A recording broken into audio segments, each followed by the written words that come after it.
Hola, buenos días. He estado unos meses sin subir vídeos porque es que al poco tiempo de lanzar el Club de la Independencia Financiera, muy pocos días después, una editorial me hizo una oferta para escribir un libro muy divulgativo sobre la independencia financiera y la bolsa y no hay tiempo para todo. Este libro ya casi lo tengo escrito. Y según me dicen, saldrá a la venta en el primer trimestre de 2025. Y lo podéis comprar, además de en Amazon, en todas las librerías de España. El tema del vídeo de hoy es el posible fin de Europa del que se está hablando tanto en las últimas semanas. ¿Es el momento de comprar acciones de empresas europeas o no? Empiezo comentando el informe Draghi de hace unas semanas, que se ha criticado mucho, porque yo creo que puede ser un punto de inflexión muy importante para Europa, por lo que os voy a comentar. A este informe le faltan cosas, que también veremos, pero es un buen informe y es coherente. Yo he leído muchos programas de muchos partidos políticos y son todos incoherentes porque en un sitio dicen una cosa y en otro dicen la contraria. Al informe Draghi le faltan cosas, pero es coherente y eso es muy importante para que se haga realidad. Para mí es el mejor informe que se ha hecho desde el mundo de los políticos. Una cosa fundamental para entender todo esto es que muchas veces lo importante no es lo que se dice, sino quién lo dice. Este informe no lo ha hecho Draghi porque le haya apetecido hacerlo, sino que lo ha hecho porque se lo ha pedido a la Unión Europea para ver cómo modifica su política a partir de ahora. Y conocer y entender esto es fundamental para ver su importancia. Por eso este informe es tan importante y luego veremos que hay cosas que ya se están haciendo realidad. Yo creo que la Unión Europea es una idea muy buena que hasta ahora ha sido muy mal ejecutada y muy mal desarrollada. Primero voy a citar dos frases que dice Draghi en su informe que me parecen muy importantes para entender bien el resto. La primera es que el crecimiento lento de Europa se ha visto como un inconveniente pero no como una calamidad. Mucha gente se ha acostumbrado a la mediocridad en sus vidas y esto son las cosas más importantes que tenemos que cambiar, porque si nos acostumbramos a la mediocridad solo tendremos mediocridad. Porque para que Europa mejore hace falta que cambie la mentalidad de los políticos, pero también que cambie la mentalidad de gran parte de la población, como os he explicado en otros vídeos. Los políticos actuales son malos, pero para que las cosas mejoren de verdad es imprescindible que gran parte de la población cambie su mentalidad y su forma de ver muchas cosas. Se puede vivir muchísimo mejor de lo que vivimos ahora, y esto es lo que tiene que entender y asimilar todo el mundo. La segunda cosa que quiero comentar es la frase: el único camino es que Europa cambie de forma radical. Fijaos que los políticos siempre han dicho que las cosas iban más o menos bien y que solo hacían falta algunos pequeños ajustes. Draghi dice ahora, aquí, que la única alternativa es hacer cambios radicales. Así que esto también es muy importante porque es verdad y por lo que ha dicho Draghi. Lo que le decía que es importante qué cosas se dicen y también quién las dice. Hay que cambiar radicalmente la mentalidad de los políticos y de gran parte de la población, las dos cosas. Draghi dice que los problemas principales de Europa son estos. El primero, la mala regulación. Y esto es muy importante porque fijaos que los políticos siempre han dicho, y han creído, se supone, que su regulación era la solución a todos los problemas que tuviese la gente. Y aquí Draghi les está diciendo que es justo al revés, que la mala regulación que han hecho en las décadas pasadas es uno de los problemas principales de la gente. Esto es un cambio radical, como es evidente, de todo lo que hemos vivido hasta ahora. Otro problema muy interesante que comenta es que los europeos ahorran más que los estadounidenses, pero invierten peor y por eso son más pobres. Esto es una verdad evidente que os comento en mis libros y por eso me gusta mucho que lo haya comentado Draghi aquí, que lo haya citado, porque, como os acabo de decir, no solo tienen que cambiar los políticos, sino que también tiene que cambiar la mentalidad de la gran parte de la población en muchas cosas. Y en este punto concreto los europeos tienen que aprender a invertir sí o sí.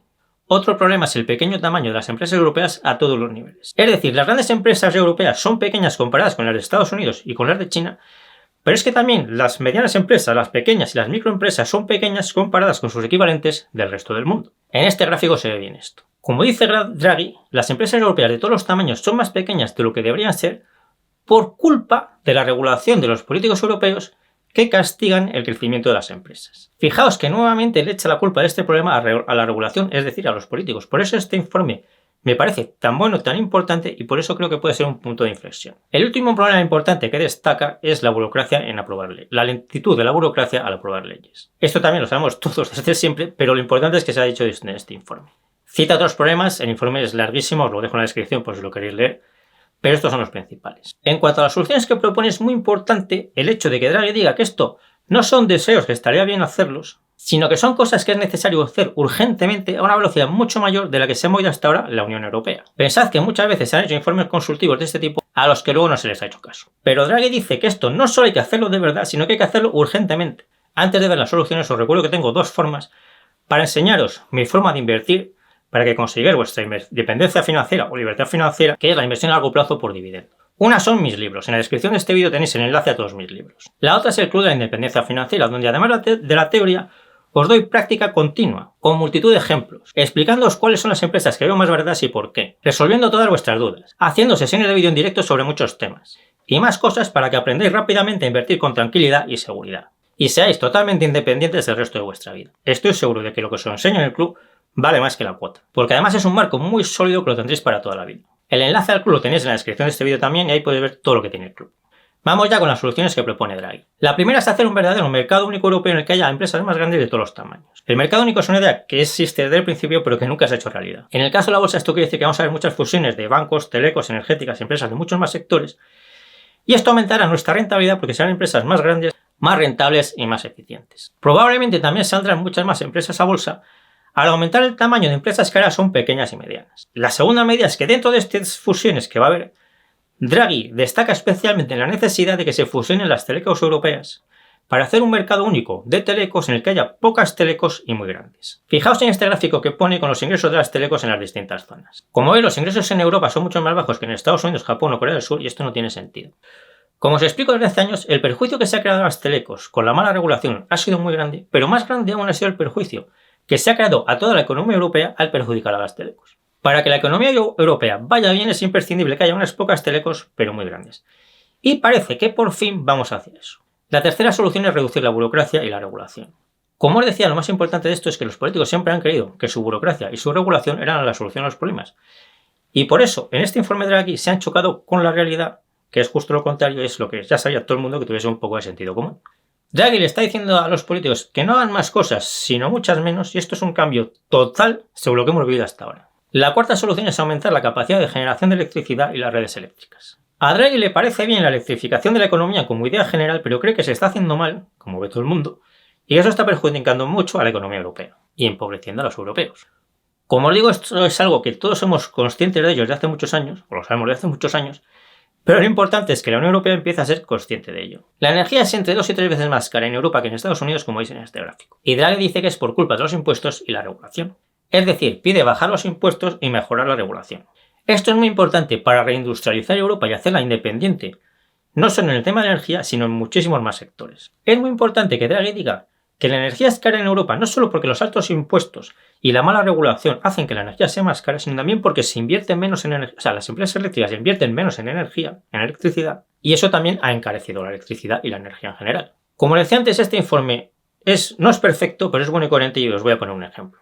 Explica también que la Unión Europea es el mayor comprador de gas del mundo, pero que al hacer las compras fragmentadas por cada país, estamos pagando el gas más caro que en otros sitios. Y lo mismo pasa con los materiales críticos y muchas otras cosas. Por eso propone unificar las compras de gas y de materiales críticos y otras cosas para mejorar la competitividad de la economía europea sin ningún esfuerzo, porque es simplemente que eso nos bajaría el precio por unificar las compras. Y también propone que se hagan planes de exploración para materiales críticos en Europa, que parece ser que hay muchos, y potenciar el reciclaje de esos materiales con un mercado único que también sea más eficiente. Es un plan bien pensado, como os digo. La quinta solución es la autosuficiencia de Europa. Por resumirlo brevemente, la política de Europa ha sido demasiado infantil, delegando muchas cosas en Estados Unidos y en China. Y eso hay que corregirlo y hacer de Europa un continente maduro que sea autosuficiente en las cosas importantes. Por eso creo que el sector de defensa, por ejemplo, es un buen sector para invertir a largo plazo por dividendos en Europa, porque creo que va a crecer mucho. Hay más sectores que probablemente van a tener un buen crecimiento de Europa por todo esto. Defensa es solo un ejemplo. La sexta solución es el tema de la deuda, que es el que más ha llamado la atención y el que más ha protagonizado vídeos. Y yo esto lo haría de otra forma. Creo que lo que le falta a este plan es un descenso fortísimo del gasto público para con ese ahorro financiar las inversiones que son necesarias. En lugar de eso propone una combinación de deuda pública y privada, pero que tampoco es tan mala como se ha dicho. Para mí es la peor parte de este informe, pero tampoco es la solución de los políticos de vamos a emitir deuda y luego ya veremos. Este plan está pensado para aplicarse en su conjunto y por eso algunas cosas que propone reducirán la importancia de esta emisión de deuda. Por ejemplo, la reducción de la burocracia y de la regulación hará que se creen más empresas y que las que ya existen sean más eficientes y rentables. La unión bancaria que propone también reducirá el coste de las deudas, de todas las deudas públicas y privadas de Europa. El abaratamiento de la energía hará más ricas a todas las empresas europeas y a todos los europeos, etc. Como os digo, lo que yo haría es reducir muchísimo el gasto público, en lugar de emitir deuda pública. Pero este plan es realista, mejorará la situación y no es el fin de Europa como se ha dicho. También cuenta con que los europeos inviertan mejor su dinero a partir de ahora, para ayudar a hacer todas estas inversiones. Y aquí propone dos cosas que nos afectan directamente como inversores. Son dos cosas muy importantes. Una es la eliminación de la doble retención de los dividendos europeos, que como ya sabéis, ya está en marcha, parece que estará en 2026 o principios de 2027, y os lo aplico en este vídeo que os dejo por aquí. Y la otra es la creación de cuentas libres de impuestos para igualar la fiscalidad de las acciones a la de los fondos de inversión o los ETFs, por ejemplo, de forma que no se pagan impuestos al vender acciones con ganancias o al cobrar dividendos. Esto ya lo ha propuesto la CNMV en España y es realista esperar que se haga realidad. En este informe gráfico sobre China me parece muy importante comentar. Como sabéis, yo no creo que China se vaya a comer el mundo. Se supone que China está muy bien y Europa está muy mal. Pues bien, en este gráfico veis que el peso de Europa en el PIB mundial es igual al de China. Y por lo que ahora veremos, parece que China podría estar en su momento de mayor esplendor, porque mira lo que se espera con su población. Como veis en este otro gráfico, se espera que la población de China se reduzca muchísimo en las próximas décadas. Así que creo que el potencial de China se está exagerando, como veis por estos datos. ¿Es posible que este plan de Draghi se haga realidad? Yo creo que sí, porque desde hace un año hay cosas que están cambiando en Europa y se están pasando bastante por alto. Os cito algunas importantes brevemente para hacer agir el vídeo. Por ejemplo, Macron, el presidente de Francia, uno de los países con más regulación del mundo, ha dicho que la regulación de la Unión Europea es excesiva. En la fusión de Vodafone y 3UK en el Reino Unido, las frecuencias sobrantes las ha comprado Telefónica. Antes no le habían dejado a Telefónica comprar estas frecuencias, sino que las habría comprado un cuarto operador, o un operador pequeño que se habría convertido en el nuevo cuarto operador. Telefónica acaba de comprar una telecom mediana en Alemania, cosa que hasta hace poco tampoco le habrían dejado. Alemania acaba de hacer una simplificación importante de su burocracia. Tendría que hacer más, pero esta ya la ha hecho. El BBVA cree que va a mejorar la regulación de los bancos por las conversaciones que ha tenido con los reguladores, y cosas parecidas han dicho eléctricas como Iberdrola. Políticos de la Unión Europea como Teresa Rivera han dicho que hay que cambiar las normas de las fusiones para facilitarlas. La Unión Europea está pensando en alargar los motores de combustión. Ya han cambiado las leyes para agilizar la justicia europea. Hay que agilizarla más, pero por lo menos este cambio ya se ha hecho. Von der Leyen, la presidenta de la Unión Europea, que es una de las políticas que más daño ha hecho con sus regulaciones, ya está dando marcha atrás en muchas de las cosas que ha hecho en los años anteriores. En fin, yo creo que este informe de Draghi no es el fin de Europa, sino un punto de inflexión muy importante. La UE ya está empezando a hacer cosas bien y creo que se va a ver forzada a seguir haciendo cambios a mejor. Yo cambiaría a todos los políticos y a todos los partidos, como os explico en este libro. Pero el hecho es que se está produciendo un cambio mejor en Europa y tenemos que verlo y entenderlo. Hay muchas empresas europeas de mucha calidad que cotizan a PER muy bajos y rentabilidades por dividendo muy altas. Y a mí me parece que estamos en un momento muy bueno para invertir en empresas europeas, porque creo que esta vez las cosas ya han empezado a mejorar y van a mejorar más. A día de hoy no es evidente esta mejora que os cuento, ya lo sé. Pero cuando sea evidente, creo que estas empresas cotizarán mucho más arriba de lo que lo hacen ahora. Si me ayudáis compartiendo este vídeo, dándole me gusta y todo lo demás os lo agradezco mucho. Yo me despido ya hasta el próximo vídeo, nos seguimos viendo en las redes sociales y en el Club de la Independencia Financiera.